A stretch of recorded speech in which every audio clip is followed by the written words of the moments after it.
Issa se nibda naqra qatt ta' stejjer minn dan il-ktieb ta' Charles Qasa Minn fuq il-għadba. U l-ewwel storja li se naqra jisimha Tony l-Bajjat. Jekk kien hemm xi ħadd fir-raħal li kien jaf lil kulħadd u daħal f'kull dar, dan kien Tabib Borġ.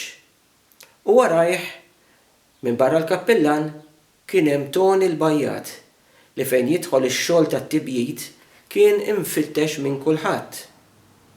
Kien bniedem mill-aħjar, b'saħħtu u biċċa xogħol jagħmilha tajba.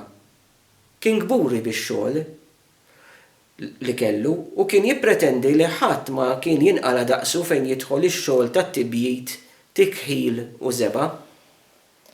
Barra minn hekk kulħadd lilu kien isejjaħ meta tinqala xi emerġenza f'xi satt tal-Katusi ta' dranaġġ. Kellu familja kbira u kellu għal min jaħdem. Kien jaħdem is-sena kollha, imma meta tasal il-festa ara ma tkellmux dwar xi xogħol għax il-festa kienet tiġi l-ewwel u qabel kollox. Miskien lil min kienet tinstadlu l-katusa ta' dranaġġ fi żmien il-festa għax lil Tony ma kienx isibu. Min iridni nagħmillu xi xogħol jaħseb kmieni, kont nisimgħu jgħid. U n-nies dan kienet tafu. Dik il-ġimgħa ta' qabel il-festa, Tony kien jintefa' bruħu b'ġismu fit-tħejjijiet għall-festa tar-raħal, l-aktar fil-Knisja fejn kien qatta tista' tgħid il-ġurnata kollha jgħin lis-sagristan idendel id-damask, jarma l-gandlieri tal-fidda u jżejjen l-artali.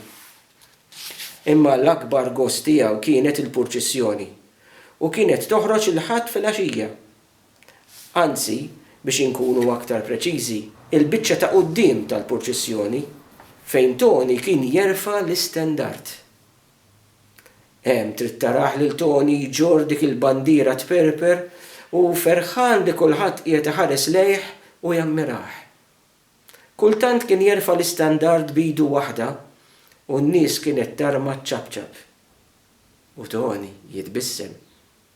Martu kienet toqgħod fuq il-bankina biex taraħ għaddej u mhux l-ewwel darba li kienet timxi t-triq kollha qrib tiegħu fuq il-bankina.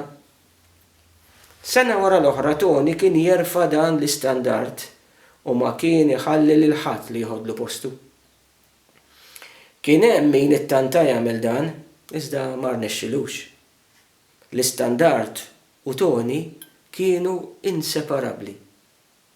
Għall-inqas hekk kien jaħseb Tony u ħafna nies oħrajn.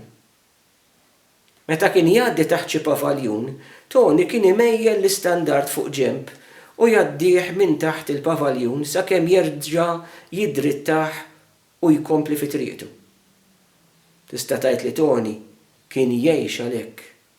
Minn sena għal oħra kien jistenna dan il-mument ta' glorja meta jgħaddi mit-triq tar-raħal dak l-istandard f'idejh u l-bandiera kbira tperper jew mitluqa l-isfel skont kemm kien ikun hemm rieħ.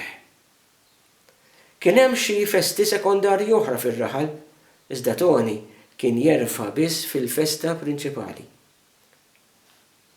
Darba minnhom kien għamel riħ qawwi ħafna u l-kappillan kien qal lil Tony biex jorbot il-bandiera ħalli din ma toqgħodx ittir. Iżda Tony ma rridx.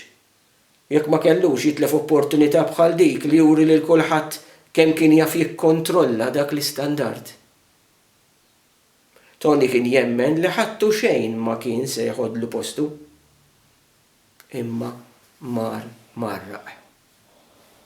Darba waħda waqt li kien qed jaħdem fuq xi fallakki, żelaq u waqa' l-isfel.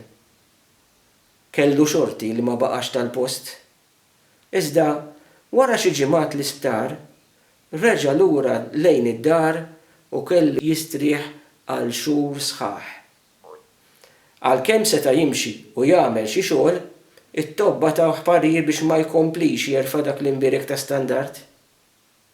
Iżda Tony ma rridx jaf dik kienet ħajtu.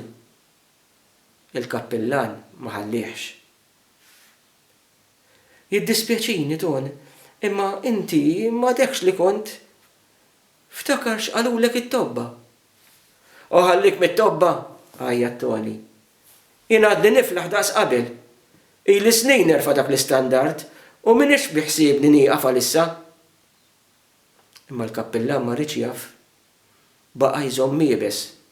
U iddeċieda li dak l-istandard kellu jerfgħu ħadd ieħor. U hawn ninqala l-inkwiet. Min se jerfgħu?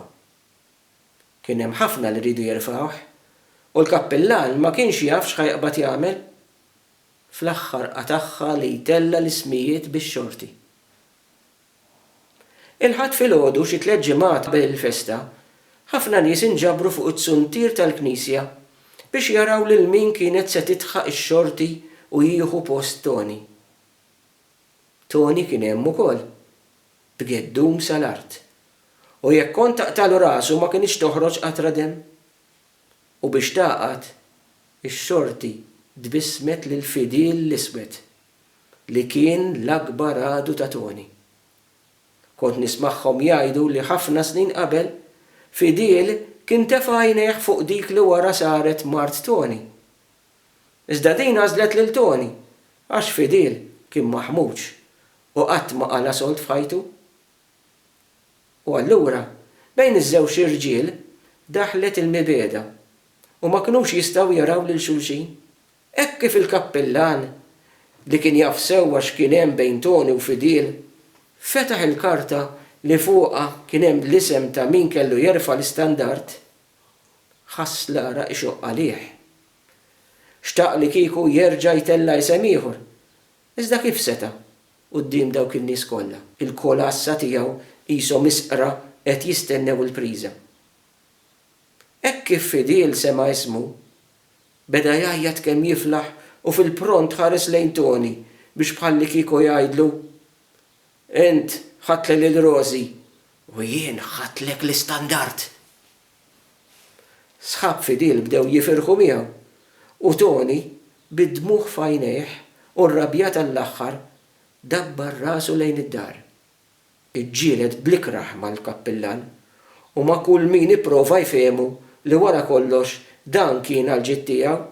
Kont nasal forsi biex naċċetta li ma nibqax nerfa' l-istandard, imma li jerfgħu Fidil dik le. Kien iwieġeb Toni meta xi ħadd kien jipprova jikkalmah. Spiċċa biex telaq mir-raħal u mar joqgħod band oħra. U fir-raħal tlifna bajjat tas-sena.